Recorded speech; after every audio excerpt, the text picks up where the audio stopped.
mission for today. Okay. I'll talk to her in honor of my new grandson. Hey! Oh! Ay, ay, ay, ay. What is your new grandson's name? I have to tell you the Hebrew name because It did not the English name is like off the charts. Okay. Hebrew name is Zev. Is it like Maximilian? No. Oh, okay. That would Zev. be okay. Zev, okay. Is it Jesus? What are you... You're saying it very like... Wiley, as in Wiley Coyote. As in Wiley Coyote, oh my gosh. You need to buy him loads and loads of things that have the word Acme on them. Okay. Acme or Acme? Shoom. Beep, beep. Okay, Roadrunner. Let's get cracking. We should be zoche. We should be zoche to have only nachat from Wiley Zev, and it's amazing because Zev is like a wolf and Wiley's a coyote. I love it. And you should be zoche that just like Wiley is constantly in pursuit of his goal, even though his goal is always just out of his reach, he never gives up. So too your grandson should be zoche to be a person who never gives up, is always chasing, always growing from now until the end of his hugely successful life. He's going to make Wiley cool again. Okay, Hazaku Baruch. All right, let's get ready to rumble. Chapter 5. Mishna 6. So I hope everyone remembers our last class, because today's class is going to be a continuation from chapter 5, Mishnah 5, which we did about 3 months ago. So I hope you guys remember. That was just a joke. Sorry, none of you remember my sense of humor. And and it's a terrible, terrible, terrible joke. So Baruch Hashem is a brand new Mishnah. Each one of these Mishnayot is completely disconnected. So even if you don't remember what we did last time, or it's been a little bit too long, you're more than welcome to jump and dive right in. 10 things were made be'erev Shabbat in the eve of Shabbat ben shemashot, between the suns. And these are them. Pi haaretz, the mouth of the earth. So each one of these refers, you need a little bit of backstory. The mouth of the earth refers to the story of Korach, when Korach fought against Moshe Abenu. And Moshe Abenu said, if I'm right, then let the earth show a sign that has never happened before, and Korach's end will be in a very strange way, and that will prove that the words of the Torah are true, and that I didn't make this up myself, and that I did not appoint myself, etc., etc. So what happens in this moment? The earth opens up its mouth, and Korach is swallowed up alive. A miracle occurs. So the mouth of the earth in that place was created, ben hashemashot, in the time between the suns. And I'll explain what that means in just a minute. The Mishnah continues. As well, Pi Be'er, the mouth of the Be'er. Be'er is the well of Miriam, which miraculously provided them with the water throughout their sojourn in the desert for 40 years. Pi Ha'aton, the mouth of the donkey. Bilam is riding on a donkey, and the donkey turns to Bilam and says, why are you hitting me? Am I not the donkey who faithfully served you? Again, another element that was created in a miraculous way. Hakeshet, the rainbow. Now the rainbow, to most of us, just is a natural phenomenon. But if you pay close attention to this week's Parashat Noach, you will notice, the end of Parashat Noach, that the keshet's first usage in the world is to signal the end of the story of the flood, where the flood is done, and God says, using the keshet, He shows that He will never, ever, ever bring Mabul, a flood like this again, upon the earth. So it's a sign of a covenant between Hashem and the earth. Again, something which is a miraculous occurrence. Ve'haman, the manna that fell from heaven to sustain the Jews. Ve'hamateh, and Moshe's staff that he did all the miracles with in the story of Egypt and in the desert. Ve'hashamir, this is not referring to the Israeli political, pundit, but rather it refers to a worm, but a very specific worm. There was a worm that was used in the construction of the temple. I don't know if most of you know this. No. Yeah. But the temple was not to be made hewn with rocks or with elements that were done or used to be cut by metal implements.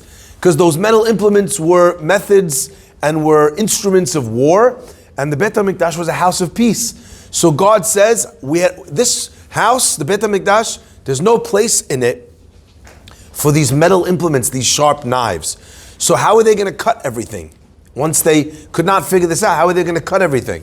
And the Gemara gives an amazing story which teaches that Shlomo HaMelech had to capture and find a worm called the shamir, where the worm would excrete a certain chemical from its body as it would move along the preordained path that they would create for it on the face of the rock or whatever it was they would need to. And this acid that was produced, I mean, today we would call it an acid, but whatever it was that this worm was excreting was something that could create cracks and crevices, and then the rock would literally break apart, or they could break it apart without using the metal implements. So the shamir worm and its marvelous excretions. Hakitav, the writing. This writing means the writing of, at least according to most opinions, it means the writing of the Torah, okay? V'hamichtav, and the inscription.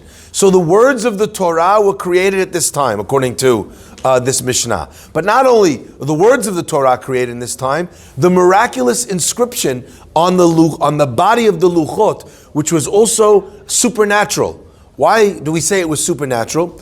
If you take a piece of stone and you take a knife or a scalpel or I don't know what you would use to carve stone. I don't know if anyone knows. But that tool, whatever it's called, a chisel, if you start chiseling and you chisel in a very exacting manner, and you chisel at the letter Aleph, so you have a line that goes like this, and a line that goes like this, and a line that goes like this, no problem. You chisel a bit, you're okay, right? You know why? Because the lines fit and they still stay in the stone. There are two letters that you cannot chisel all the way through a stone, a rock, impossible. The letter Samech and the letter Mem. Because they're completely enclosed, if you were to carve out the letter, all you would be left with is a hole. The middle of the letter would fall through as soon as you picked up the stone. But in the Luchot, the letters Samach and Mem managed to stay afloat in the Luchot as they were held aloft. So that was part of the miracle of the Luchot, was the Kitav, the writing, the words of the Torah, but also the Michtav, the special writing that we would need for the Luchot many generations later. Yesh Omrim, and some say also Af Kivro Shel Moshe Rabenu, the kever, the burial place of Moshe Rabenu. Why is the burial place of Moshe Rabenu fit in this list of things? In what way is it supernatural?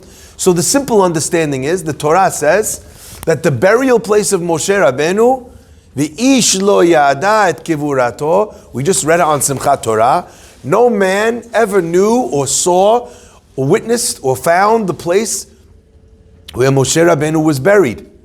Now, it could be that God took him to a remote place and that's where he buried Moshe. But over time, someone in the expansion of humanity, when people would, traverse every mountain, when they would climb every peak, when they would, try and build houses in every space on earth, maybe one day someone would find Moshe.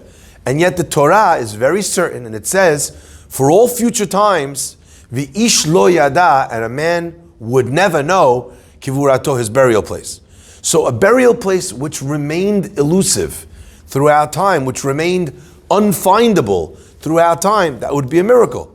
And perhaps the miracle would be that people would be guided away from it, or they would, choose not to go there. Maybe that's the miracle. But in a minute, we'll come back to the Talmud in Sotah and what it says about Moshe Rabbeinu, the burial place of Moshe Rabbeinu. Further, the Mishnah says, what else is created in this time on Friday night, Ben Hashemashot, before Shabbat is fully in? Ve'elo shel Avraham Avinu. You guys remember? Avraham Avinu is about to do the Akedah. God says to him, don't do the Akedah. What does Avraham do? Vayisa enav, he lifts his eyes. Vayar, and he witnessed. V'hine ayil achar ne'echaz basvach bekarnav. And another ayil, another ram, was caught in the thicket by its thorns. Avraham brings that ayil as a korban instead of Yitzchak, his son. What's supernatural about that ayil? It's just an ayil. So, sorry? Right, but the ayil, the ram is just a ram. What was super, every one of these things so far is something that's like miraculous almost. What's the miracle of this ayil? Very interesting. So, Appeared out of nowhere? okay, so then it should say that. Now, it could be that Leah is correct, because the Torah does use an interesting word in that sentence. And Abraham lifts up his eyes, Vayar, and he saw, Vihine, and behold. Every time we find the word Vihine in the Torah, behold, it means it was something that was not there before. Where do we find that word? And Yaakov wakes up in the morning, Vihine hi Leah, and behold, it was Leah.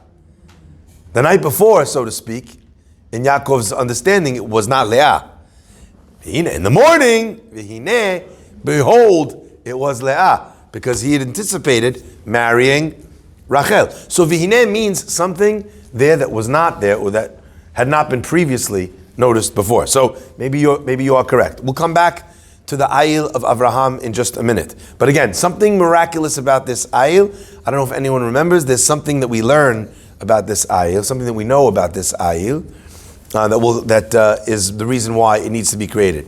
Yesh omrim, and there are those that say, af hamazikim, the spiritual, negative, damaging forces in this world were created ben hashmashot, between the suns on Friday night.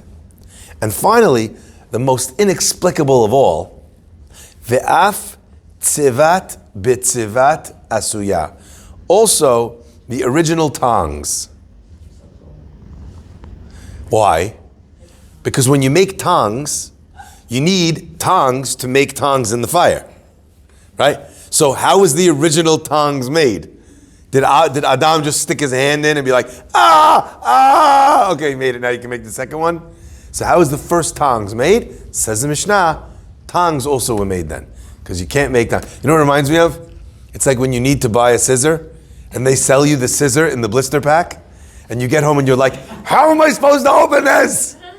It's like the solution is so close, but so far, and you're like, with your teeth trying to bite it open, right? We've all experienced such moments of intense helplessness. Okay.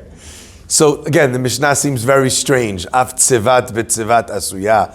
Like, you know, and it's a little underwhelming, right? Like we end with that. It's like the staff that Moshe made the miracles with. The talking donkey. Exhibit 3, the earth opening its mouth. The traveling well of Miriam. And also these tongues from Target. Like it's a little bit of an underwhelming end to the Mishnah. You know, the end. Okay? It's weird. So we'll come back. The first is the point. Because tongues, because you can't make, how do you make the first one is the question. Right? In order to make tongues, you need to make tongues to make them in a fire. So how could you twist and turn the thing at the end to make it? Is there a mention of tongues somewhere in Tanakh that like... Not that I'm aware of. Okay. But I like the way you're thinking. Okay. So, we have this Mishnah. Is everyone aware so far of the structure of this Mishnah now? The Mishnah is telling us there are 10 things that were made in the period of time ben hashmashot. Now, let's examine what that means for a second. Okay? What is it? What are we talking about? All these miraculous things, you know, that are created, with the exception of tongues, okay? All these miraculous things that are created in this period of time. What time was this? So the Talmud says, this idea of ben hashmashot, actually it doesn't only appear here in this Mishnah to tell you about this time where you create, you know, magical vessels, which by the way should be the name of the third Harry Potter film. Either way, but the point is, not only is this Mishnah teaching us that was the time that these things were made, but some of you may remember that actually this is a Mishnah in Masechet Shabbat. Anyone know? In Bameh Madlikin?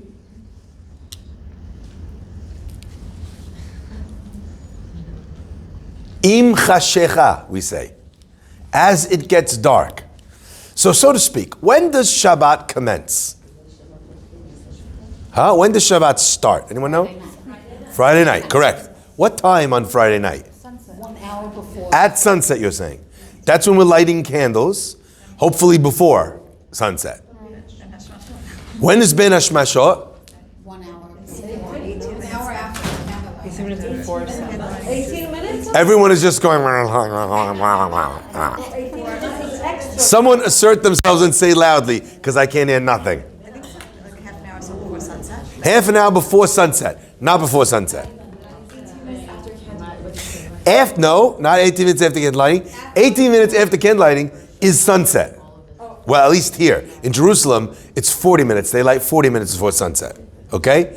From sunset until stars out, otherwise known as Tzet HaKochavim, the emergence of the stars.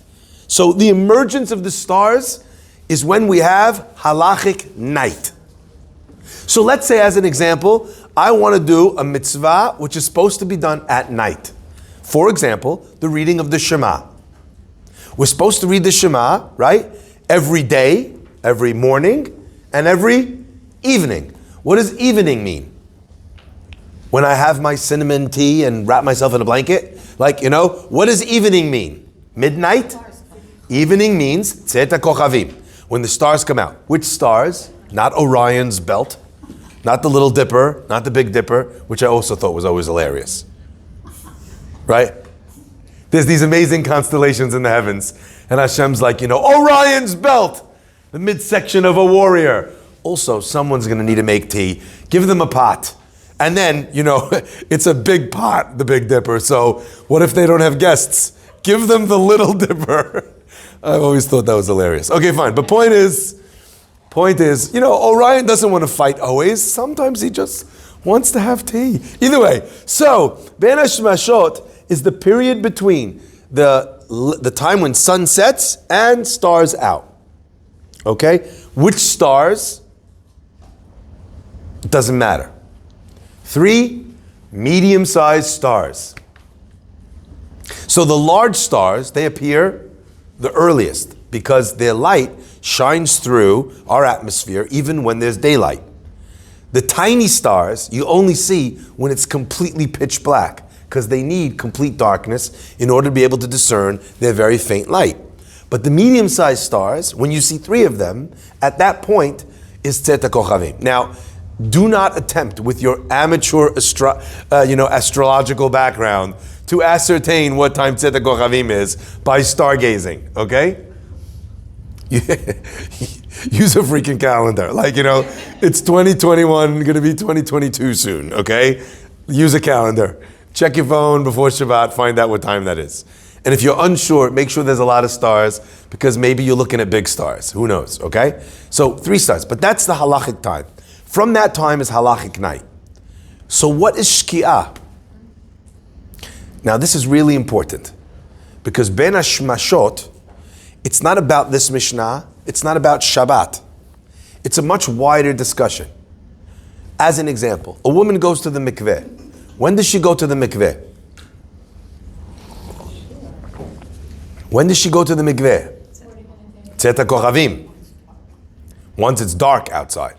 So she's really supposed to wait until she's counted the 7 days, 7 clean days, and after that period, she goes to the mikveh, she's had 7 full days. So it's by nightfall. Are there cases where you're allowed to go Shki'ah? Yes, there are, but not in every case, okay? When do they go Shki'ah? In extenuating circumstances. So I'll give you an example of when there's a halachic premise to go at Shki'ah, after Shki'ah. Sometimes you live in neighborhoods where they never built a mikveh in the Jewish neighborhood, in the Jewish occupied neighborhood, and they still have an old mikveh a while away. When was this relevant? In Miami, in Aventura, the people who live in that area of Aventura, a lot of times they'd walk to the mikveh, which was all the way by the Winn-Dixie. I don't know if you guys know the area. It's not a safe walk. For a woman to be walking at night by herself along the highway over there is super dangerous. So they did a project to be able to build a mikveh closer to all the Jewish, to where the Jewish houses actually are. But what did people do back then? They would go after Shki'ah, it's still light outside, it's a little bit safer. You can be seen along the walkway. Unfortunately, I remember in my childhood, the wife of a wonderful, wonderful man whose wife was walking back late at night from the mikveh Friday night, and unfortunately she was hit by a car and she passed away. Devastating, devastating tragedy. Okay? So in scenarios where it's unsafe, right? If you're on a Pesach program and there's no mikveh in wherever, Mexico, where do you go to the mikveh? On Friday, they go in the ocean. But you go to the ocean in the pitch black, it's sakanat nefashot. If God forbid there's a riptide in the ocean, no one can see you. So what do? They go after Shki'ah, when there's still a little bit of light outside, and then the halacha is that they're supposed to arrange that they're not together in the same room with their husband. They don't see their husband until after nightfall. Because that way the wife, they might feel comfortable, like, oh, she went to the mikveh already, but really that's not the time yet. So then we make sure that they don't see each other. But these are extenuating halachic circumstances. Other than those halachic circumstances, you have to wait until night. So when is night? Night is Tzet HaKochavim always. Shki'ah is the time when the day is almost over. The sun is set, but it's not yet night. But the sun is set. So it's like the day is over, but the next day has not yet begun. The time of Ben HaShemashot has laws specific to that time. Erev Shabbat im chashecha. Right? What's the law? There's different laws with regarding cooking, Ben HaShemashot. There's different laws with regarding safek, things that are doubtful in that time, because it's a time which is like part day and part night. It's not yesterday, it's not tomorrow. Is that clear? It's like having a baby on Friday night. Like sometimes they say, like they don't know when is the this. Is it really at this time? Is it really? Exactly. So all the time I have to ask this question. What time was the baby born? Also, for yard site, what time did the person pass away? Because people are like, oh, they passed away Wednesday. I looked up online, the Hebrew day is Chaf Dalet. And I'm like, yeah, but what time on Wednesday? Right? I'm going to do a wedding after this class. You have to give the ketubah. You write in the ketubah that today is the third day of the week, it's Tuesday, the 29th day of the month of Tishrei. If I give the ketubah instead of at 6:30, I give it at 6:33, the day's wrong. Okay? Now, so you got to make sure that it's not Ben HaShemashot and it's not the next day. So Ben HaShemashot is this quasi time. It's even has its own expression. What's it called? The twilight zone. Now, let's talk a little bit about this twilight zone and why this Mishnah is so important to us. And I really wanted to drive home this point with you as well. Because let's think about this 1 second. What is Pirke Abot about? What is your experience with Pirke Abot? What is Pirke Abot about? Morals. Ethics of our fathers. That's what we're always taught that it means. Where are the ethics over here? This just sounds like a random history lesson as to when these pieces were created. So we're learning something very deep here. But in order to understand it, I want to take a little step back for 1 second. And try and look at this Mishnah through the perspective of Rabbi Rosenfeld, who also is basing it on the writings of Rabbi Aryeh Kaplan, Zichrono Yagen Alenu. Now, the real question we need to be asking is not what is twilight, but the real question we need to be asking is what is Shabbat? What is Shabbat? We just read on Shabbat afternoon this week, we read this idea the first time when Shabbat is sanctified in the Torah. Vaychulu hashamayim ve'haaretz v'chotz v'am, right? Vaychal Elokim yom hashvi'im v'achto asher asah, vayishbot b'yom hashvi'im kol v'achto asher asah, vayevarech Elokim, and God rested on that day from all the work He had done, and God blessed that day. Vayevarech Elokim yom hashvi'im v'kadesh oto, and He sanctified this day. Ki bo Shabbat מכל מלאכתו, אשר ברא אלוהים לעשות. קידוש. Is beautiful. Amen. Okay. That's the melody we love. Oh, Baruch Hashem. Melody. We go to Young Israel, beautiful. But this, I'm looking for this, and we try to go to this melody.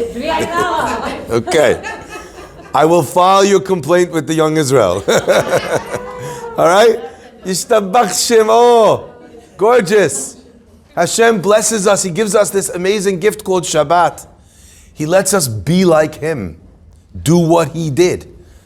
Stop from the work that we do and move into this new space called the space of Shabbat, of rest, the space of holiness.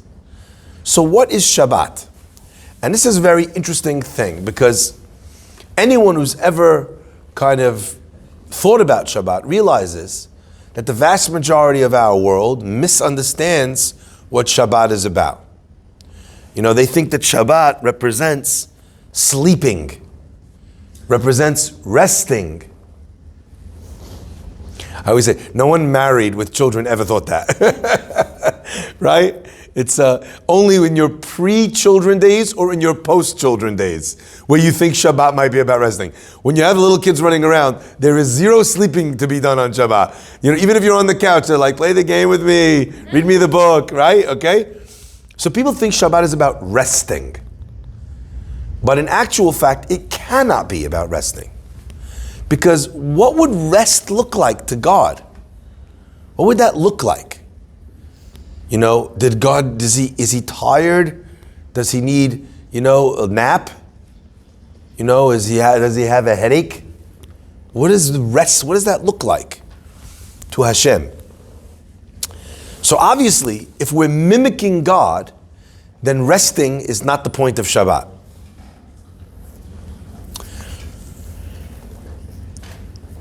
So let's look back at the pasuk again. Vayishbot bayom hashvi'i, and God Shabbated. That's the real word. We translate it as rest, but let's kind of leave it in its original form. Vayishbot, and God Shabbated bayom hashvi'i, on the seventh day, from all the work, right? Kol melachto asher bara Elohim, so that God had created to do. The real terminology, therefore, of Shabbat is not resting, but the cessation of creation, which sounds like an episode of The Big Bang Theory. It's the cessation of creation. Vayishbot mikol melachto. For me and you, when we're not working, we're relaxing and resting. For God, it's not that He's sleeping, resting, taking a moment, having a coffee. The definition of the cessation of work is when God looks at something and says, nothing more needs to be done. So Shabbat for God is the recognition that there is no more need to create. Everything's here. No more ingredients necessary. No more acts of creation necessary. So when we, as Hashem's children, try and do what God did, that's what we try and do on Shabbat. We cease creative work. So again, if the definition of Shabbat is to rest, then surely it would make more sense to take the elevator than to climb 20. I remember I climbed once. We were in a hotel in Panama, and they put us on, no problem, Rabbi, we're going to put you on the lowest floor. I was like, brilliant, we get there. What was the lowest floor? The 27th floor. Why? Because up until then, they had the hallways and the banquet and the gym and the pool and who knows what. My wife was 7 months pregnant, and we were on the 27th floor.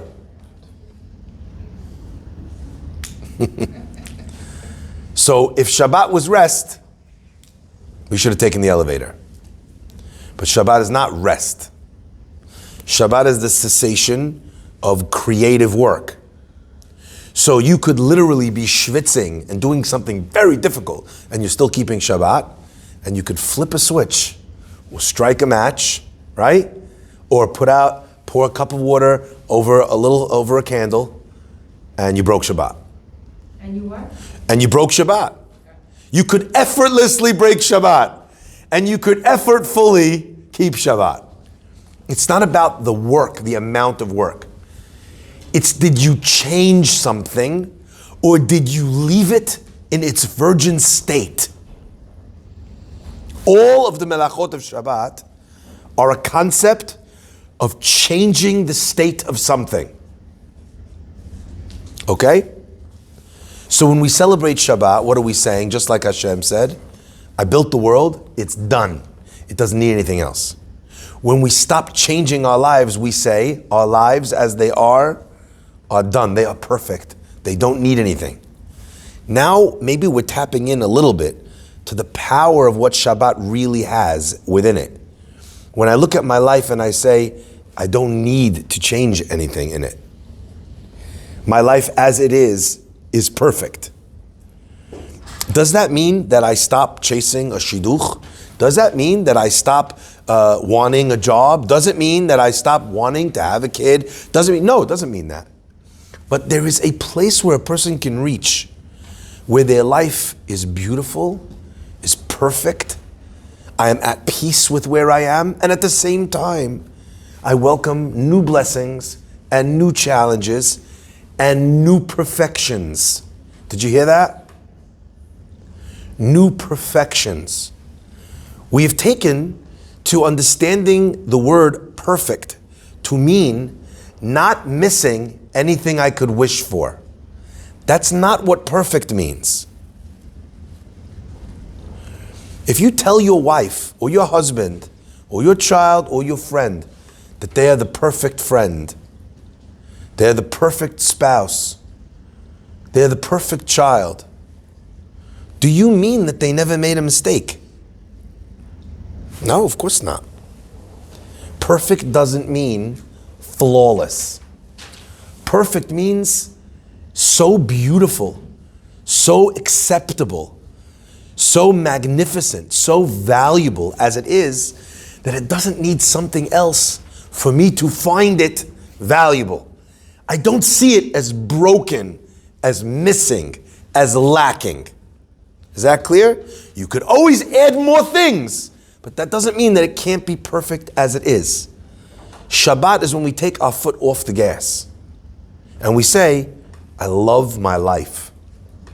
It doesn't need anything for me to love it. Okay? Now that we understand that that is the nature of what Shabbat is, we can see a couple of the ideas in the Torah, Rabbi Kaplan says, that will now maybe make a little bit more sense to us. We say on Shabbat afternoon, right? We say on Shabbat afternoon a very interesting line. We say, the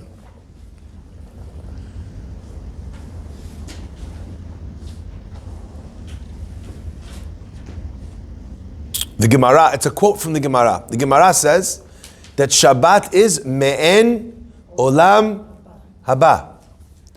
So some of you might know that from the songs the Ashkenazim sing by Seudah Shlishit, right? Remember me'en olam haba, Yom Shabbat Menucha, right? Remember that song? If you want a really beautiful version, you should look up Mordechai ben David's version from the album Yerushalayim is Not for Sale. It's a beautiful version. It's kind of like almost like Latin. Men olam, beautiful, okay? Very different to the Kiddush I sang to you earlier, okay? Me'en olam haba. Shabbat is like Gan Eden. Now, I think sometimes people think, okay, I get Shabbat's nice. I love Shabbat as much as the next girl. But Shabbat's like Gan Eden. The Gemara says it's 1/60th of Gan Eden. What does that mean, 1/60th? Small portion. Small portion. Specifically, I want a better word. Where else do we have the idea of 1/60th? Milk. With milk and meat, batel b'shishim. So if a little bit of milk gets in a big pot of meat, so you're making a big cholent, and somehow someone's making a coffee, and a drop of milk goes into this big pot of meat. Do you have to throw out the whole thing because it's meat and milk? No. Why? Batel b'shishim. What does that mean, that it's batel b'shishim? It's nullified 1/60. What does that mean? You can't taste it because there's more than 60 times that bit of milk in the pot. You can't taste it because it's more than 60 times the volume of the milk. Which means that if it's 1/60th, what is it? If 60 times is tasteless, what is 1 in 60? The first bit where you can taste the milk. Got it now? So what is me'en olam haba? That it's like Gan Eden, it's 1/60th of the world to come. It means that Shabbat has within it a taste of Gan Eden. It's a really beautiful way of seeing Shabbat, right? There's a very famous story brought down actually in Chazal, where there was a king that was wandering, and he used to wander the streets of his towns and his villages and his countries. He would wander in the clothing of a commoner. And that way he would find out what people were saying about him. You know, paranoia as a leader didn't start with Trump. Okay? Back then they also wanted to know what people were saying about them online. But now it's all out in the open. So, you know, you can attack and you could find out what the guy says about you in a second. Okay? But back then you had to find out. So the leaders would dress up sometimes and they would go out to the pub and they would sit down and, what do you think about this king? And they'd find out, you know, what do you think, what would happen if he raised taxes a little bit? Do you think the people would rebel? They'd put their ear to the ground. So there's a king wandering in the clothing of a common man. He's very, very hungry. Hasn't eaten in hours. And as he's walking, he feels like he's about to faint. He sees a house and the lights are on. He knocks on the door. They let him in. And as he walks in and sits down at the table, they serve him food. And it's the most delicious food in the world. Oh, it's amazing. Whose house did he happen to go into? Some religious Jews on Friday night, Shabbat table. He's eating the food. The food is amazing. He can't believe it. He has all the royal chefs. They can't make him food like this. He says, thank you so much. Everything's great. I really appreciate it. I'm just a regular guy like everybody else. Doesn't break his cover. He leaves, gets back to the palace. He says to his chef, I had the most magnificent meal in this random house. This is where it was. Go back, get the recipe for the dish that she made. I want you to make it for me in my palace. This is the Gemara says this. He goes all the way back. He asks the woman, what's the recipe for the thing? She gives him the recipe. He goes back to the palace. He makes it for the king. The king says, not the same. It's not the same. He says to the cook, did you follow the recipe exactly like she said? She says, yes. Everything exactly the same amount. I left it in the oven for exactly the same time. You know, everything I made sure to get only the brand name goods that she told me to get. Heinz ketchup and, this kind of, vinegar. And he says, everything, I followed it perfectly. He says, that must mean that this Jewish woman, she tricked us. And she didn't give us the recipe for the food that I ate. What a terrible thing it is to do to your king, not to be willing to share your recipe with him. Go down there, off with the heads. Bring him here immediately. They bring the lady in. He says, how dare you?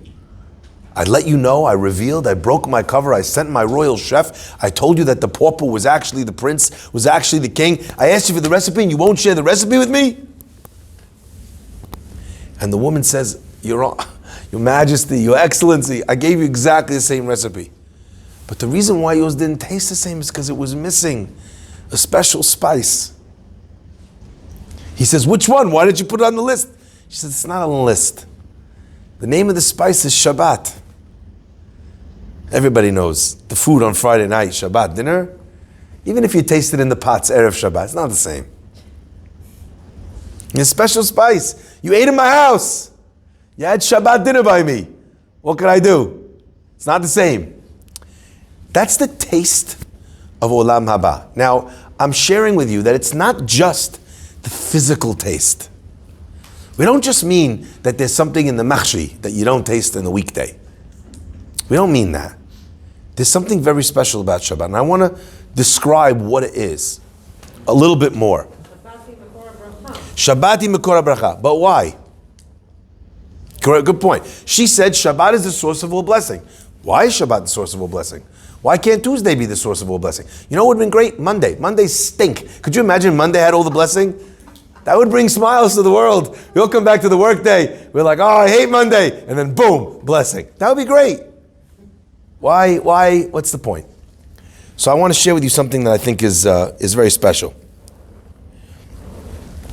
You know, the Gemara, in describing the time of Mashiach, you know what it calls the timing of Mashiach, of the Messiah? The time that Mashiach comes is called Yom Shekulo Shabbat. It's going to be a day, a time, which is completely Shabbat. So when Mashiach comes, it's going to be one long Shabbat. It doesn't mean that it's going to be Shabbat day. That's not what it means.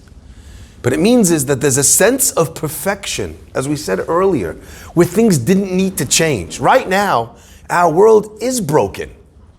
There's war all over the place. You know, you pull your troops out of Afghanistan, and instantly it goes back to a terrorist state. Like you can't even get out, and before you're even out, it's already back a terrorist state. How crazy. Right? You look at children today. Kids today are less healthy than children have ever been in the history of mankind. Not in terms of food, but in terms of mental health, in terms of stability, in terms of confidence. It's crazy. The world that we live in is broken. It's a world obsessed with greed, obsessed with shallow things, obsessed with consumerism. How many things do we lack because we introduce things that we don't need, which take away our time, our focus, our energy? Rabbi, I have no time for my kids. Yes, you do. Don't have the newest phone. Don't have the fanciest car. Don't live in Manhattan. You do have time for your kids. You just chose an apartment over your children. Is this clear? Yom Shekulo Shabbat means that the world that we're talking about, when we talk about the world of Mashiach, is a world of perfection, where it doesn't go backwards, where there is no more war, where the nations of the world actually come with us to the Beit HaMikdash. Did you know that? In the holiday of Sukkot, you can have every nation on earth is going to come fly with us to Israel to bring the korbanot of the holiday of Sukkot. What's that going to be like? They're flying from Nigeria, from Zimbabwe. All the airport in Ben Gurion is a madhouse, right? They have a parade in Jerusalem. Sorry? They have a parade every year in Jerusalem with different nations walking down. I didn't know why. Now I know it's probably. Yes, in fact, on Sukkot, we read about the time of Mashiach and how all the nations, they stay non-Jews. Yeah. But they must go up, because the only blessing that they have is from going up to Jerusalem on Sukkot. How crazy is that going to be when Mashiach comes? But we're living in that world, the world of perfection. Now, it's important to understand, therefore. So when we talk about Shabbat, Shabbat is not just a time of physical rest, but there's a spiritual element, a component of Shabbat, which is elusive if you don't keep it, if you don't try it, if you don't put your phone away the whole 25 hours, if you don't, try and eat at Shabbat table, if you don't do it, it's impossible to describe. No matter how much time I spent here today, you would not get it. You could only get it by tasting it yourself. By almost like, the best way I could describe it is, it's like you've retreated from the world you live in into another place. You're still walking down Madison Avenue. Does anyone else have this experience like me? Everyone else walking down with their phones, they're shopping, they're in the stores, they're getting in their cars, they're driving, they're this. And I'm walking home from shul, and it's like we live in two different worlds. That's the power of Shabbat, to live in another plane of existence. Now, our rabbis explained to us something super interesting. The closer something is to its perfect state, again, hear this is very important. The closer something is to its perfect and complete state, the more connected that thing is to God in heaven. One more time. Again, this is super important. If you are closer to perfection, closer to being complete, you are closer to God. If you have more distance from your perfection, from your completion, you are more distant from God. The closer something is to God, the more that thing can become a conduit for spirituality, for beracha and kiddusha. Now, you as women are all much more born. You are born more complete, more perfect than a man is born in terms of their completion and perfection vis-a-vis God. Man with his ego, with his testosterone, with his anger, with his insatiable appetite for power and dominance, man versus woman is created more imperfect. He has to work a lot harder to cover that distance, which is why God gives him so many more mitzvot to have to do to develop himself towards that perfection. Which is why the beracha that a woman says in the morning is Sha'asani kirtzono, he created me like his will, like he wanted. I am what he wanted humanity to be. Okay? A man can't say that. And therefore, it is within the womb of a woman that life can be born. She is more like God, so she is endowed with the powers of God. The power that God had to fashion, to make humanity happens within a woman because she is closer to perfection, to completeness, and therefore is a conduit to spirituality, to godliness, to kedusha, and to beracha. So anything in this world which is used as a vessel for completeness, for perfection, brings about spirituality, is endowed with this element of godliness. Let's look at the Mishnah now one more time. The Mishnah tells us that there's a period of time in this world where the physical world becomes a spiritual thing. And it's not just that spiritual things are spiritual. The same food that you ate on Friday afternoon and it was just food, on Shabbat evening, what is that food? It's a mitzvah, right?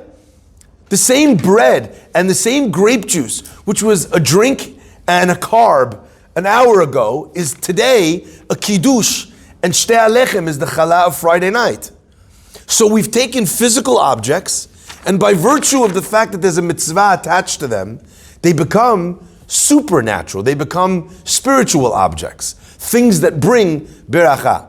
So Shabbat is, if you will, the sanctity of time, which takes something which is physical and elevates it to its spiritual state. So when should these things have been created? All of these elements, these things that brought intense spirituality into the world, physical things that brought about changes in the way people saw God and people saw themselves and their mission in the world. The pi haaretz, the mouth of the be'er, the mouth of the donkey, which became the thing that brought Bil'am back to Teshuvah, the manna that fell from heaven. All of these things, when should they have been created? They should have been created on Shabbat. They are Shabbat creations, but we can't create on Shabbat. So when should they be made? They can't be made on Friday because Friday can't imbue them with the spiritual nature that they need to be created with. So instead, when are they created? In the last possible moment that they could be created before Shabbat comes in a time which is quasi-Friday, quasi-Shabbat. Komsi komsa. And in that space, Hashem could create and give them the flavor of Shabbat. Now I want to share with you something that is really powerful. The Sfarim tell us, we found it at the end of the Mishnah, that one of the things that was created was the mazikin, the things that are the destructive forces of this world. How are the destructive forces something which is spiritual? Surely that's not a positive thing. And the answer is that actually, oftentimes, it is the things that damage us that become the things that fix us. It's the mistakes that we do make, that we recognize, that we feel, that become catalysts for us to be able to improve. You know, there's a line that says, Acharemot kedoshim emor. Right? You know, there's 3 parashiot in a row in Sefer Vayikra. Acharemot is the pasuk or the parasha that describes the death of the 2 sons of Aharon. Kedoshim is a parasha that has the most mitzvot in it about being holy. Emor is the parasha where you say the laws of Tahara to the children of Aharon. But almost b'derech tzachut, as an expression, they say Acharemot kedoshim emor, that oftentimes after someone dies, Kedoshim emor, people come to say very holy things. Suddenly a guy who doesn't come to shul starts to come to synagogue to say Kaddish for his father. Starts to get in the groove of coming to pray every day. Starts to come to the class in the morning, learns a little bit of Torah. And ironically, it becomes the parent who his whole life begged him to be a little bit more Jewish. Their whole life, the grandpa said, come with me to synagogue, come with me, come with me, come with me. He never comes. And now, because of this darkness, because of this damage, because of the mazikin, what happens? A spiritual awakening occurs. Af ha-mazikin, says the Mishna. Also the things that damage us. Those are holy as well, because of their power and their propensity to bring and to propel change. But because of that, our Sefarim tell us that these destructive forces that were created in the moments before Shabbat, did you ever wonder why the house is so tense as Shabbat comes in? This is why. Because those were the moments when the mazikim, where the destructive forces were created. And we're hearing an echo of the creative, of the creation of those destructive forces sounding off in our homes. Something breaks, somebody lost something. Ma!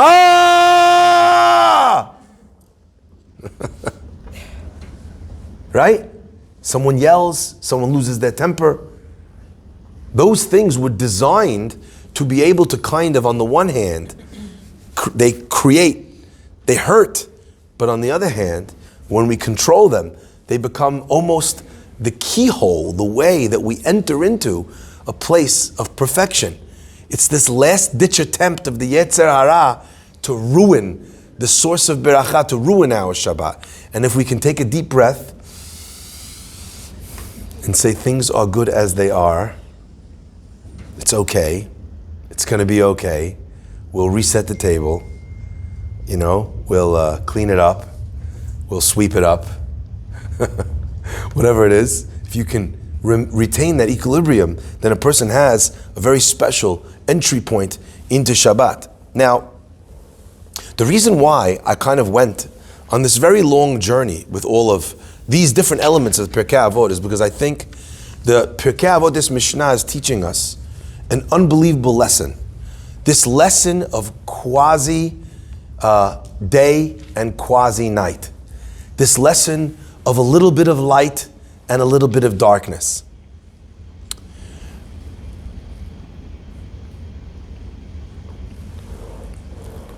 Let me think how best to say this, because I don't want to offend anybody.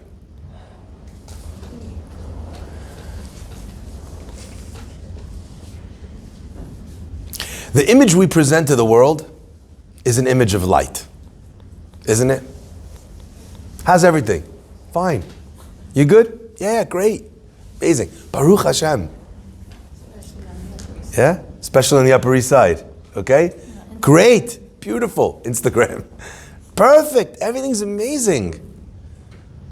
My dating life, great. And my husband, amazing. My children, the best.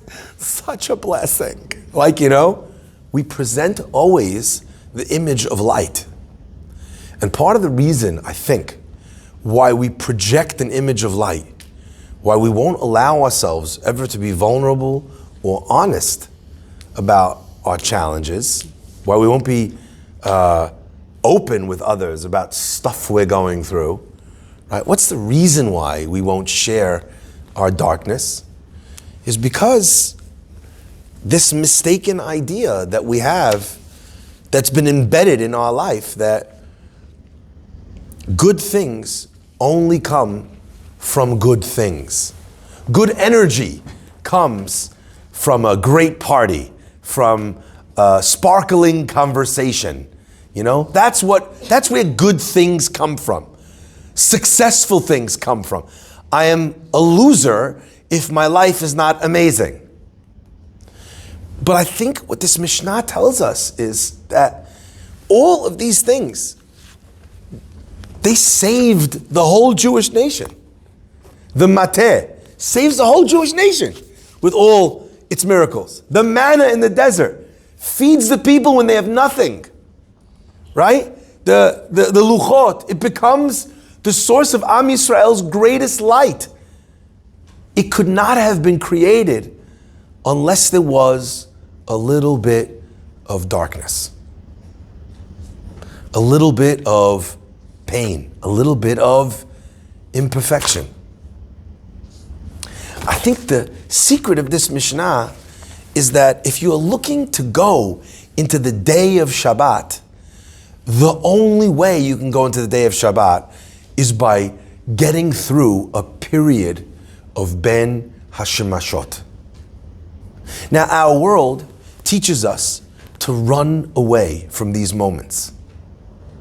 Our world teaches us to always be comfortable. Our world teaches us never put ourselves in situations where we're going to make mistakes. Our world teaches us not to put our best foot forward, because if we do, we've committed, we've shown that we're afraid how that will make us look. I can't illustrate better than this Mishnah that there is no such thing. Elo shel Yitzchak is the thing that saves the day, right? Avraham is supposed to go through the most painful experience of his whole life. And what saves the day? The Elo shel Yitzchak. But it is the way of the world to look at Elo shel Yitzchak and think to themselves, oh, I know that ayil. That ayil, it has on it the shofar that was blown when the Jewish people received the Aseret HaDibrot. Its other horn is the horn that's going to blow when? The time of the Mashiach.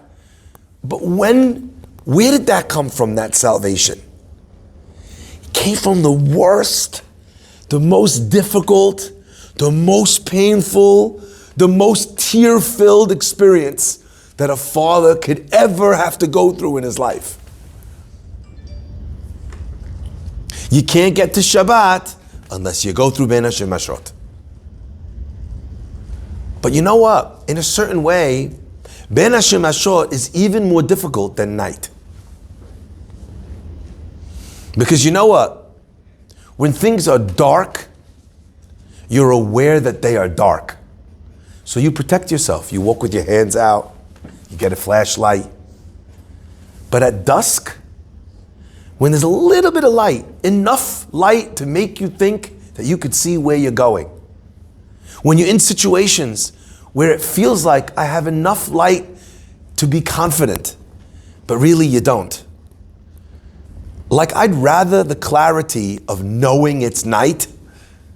Yeah? I'd rather a no than like a maybe. Like, at least then I know. But that's not what a perfect world is born from. That's not what Elo shel Yitzchak is born from.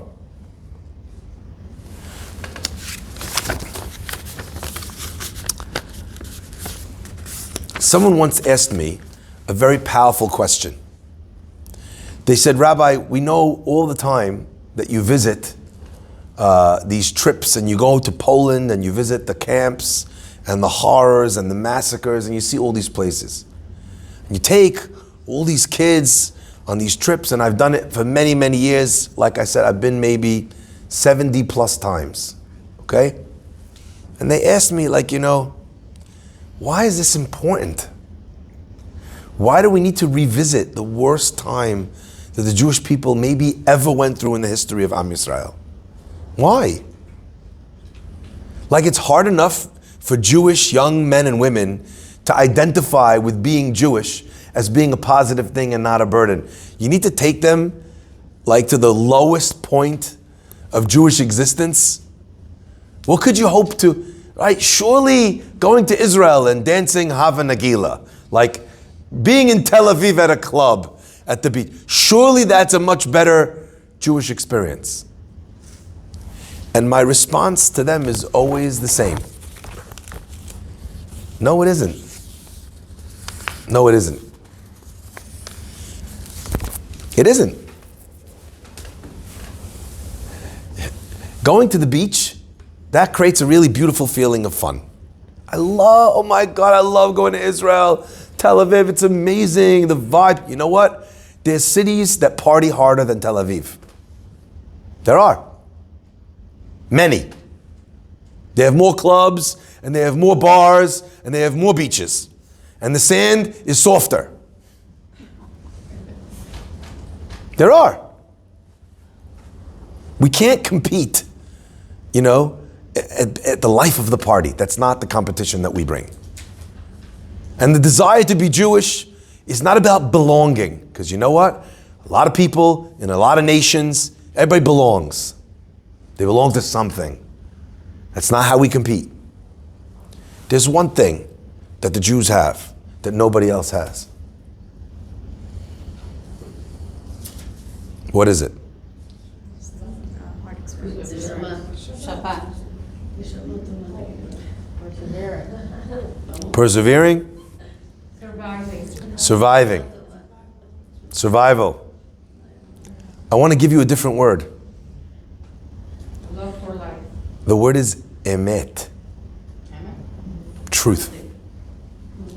What's the word? Emet. Truth. One of the most powerful lines I ever heard, and that's really my answer to this guy, was a man asked someone who was religious after the war, how could you have stayed religious after everything you saw? You were in the chambers, you were there by the crematoria, you saw it all. How could you have stayed religious? And the man said, because even there, I would rather be the Jew inside the chamber than the Nazi shutting the door upon him. For us, survival is not the most important thing. It's how we survive and for what we live. That is the most important thing. And throughout all of Jewish history, and throughout every one of our expulsions, and through every country that we have visited, and through every painful experience that we've endured, we have managed to hold on. And you know what? It would be so much more convenient not to be Jewish. It would be so much more comfortable to be anything but what we are. And no one would hunt you. And no one would beat you up. And your blood, you know what? It would matter.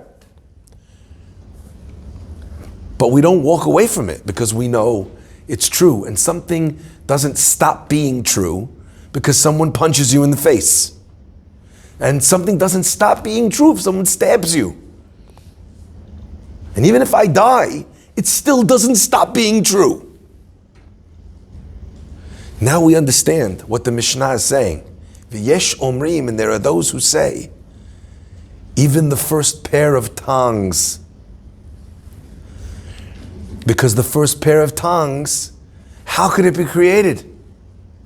You need to go into the fire to be able to create the first pair of tongues. But he didn't have a pair of tongues to hold the other pair of tongues in the fire while he made it. So the question of the Mishnah is not about stupid tongues. The question the Mishnah is asking is how did God create this Jewish people, this experience of Shabbat, something which is so spiritual that it rises above every physical thing? I get that we could follow in the ways of something. We could give up everything. We could walk through the fire to be who we are. But what was the first? How did the first one? When was that first one created? And that's what the Mishnah means. What God made before Shabbat, in the darkness before Shabbat, is God created something that could remain faithful to Shabbat forever. And it expressed itself in a pair of tongs. But it was the lesson that Am Yisrael could find something on this earth which was not of this earth. Where nothing on this earth could turn it against what it knew to be emet. In this Mishnah, I find our map, our GPS system, our moral compass. Every time you choose not to do the easy thing and to do the right thing, that's this Mishnah. God created in a space between spiritual and physical. He made something miraculous. HaKetab, He wrote the words of the Torah in this space between. He engraved the letters of the Luchot. And it looks like, and you ask yourself, how could the Luchot hold these letters? How could our souls, our bodies, our people, how could we remain faithful to these letters? How is it possible? And the answer is, because God made a creation that could pierce and could travel through anything and stay faithful to what it knows to be true. It's pretty special knowing that that's inside of you. And I think that's what this Mishnah is coming to communicate. I hope you all have a wonderful week.